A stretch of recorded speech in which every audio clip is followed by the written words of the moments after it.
শহীদ ওসমান হাদি ভাইয়ের হত্যাকারীকে পালিয়ে যেতে সাহায্য করেছে জামায়াতে ইসলামের নায়েবে আমির মাওলানা আবু তাহের তোকা ডক্টর আবু তাহের এ কথা বলেছেন সাংবাদিক ইলিয়াস। বাইরে কিছু বুঝলাম না। বিএনপি ক্ষমতা আসতে না আসতেই তারেক রহমান সাহেব বাংলাদেশের প্রধানমন্ত্রী হতে না হতেই ভাষা কি উল্টে গেল নাকি? নাকি ইলিয়াস সাহেবের সাথে ভোট বাহিনীর চুক্তি শেষ? কিছু তো বুঝলাম না।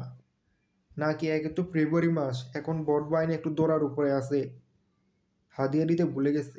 নাকি হাদিয়া দেয় নাই বলে এখন সত্য কথা বলা শুরু করছে ইল্লু? কিছুই তো বোঝা যায় না। খেলা বোঝা বড় দায়। মাঝখান দিয়ে বেচারা মির্জা আব্বাস পয়সা গেল। রে, বেচারা লাগে খুব কষ্ট হইতেছে। বেচারা অনেক কথা শুনছে। এখন কোনো হাদিয়া মনে হয় দেয় নাই ইল্লুরে, এখন সত্য কথা বলা শুরু করছে।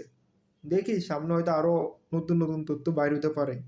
খেলা যে কোন লেভেলে চলতেছে বোঝা বড় দায়।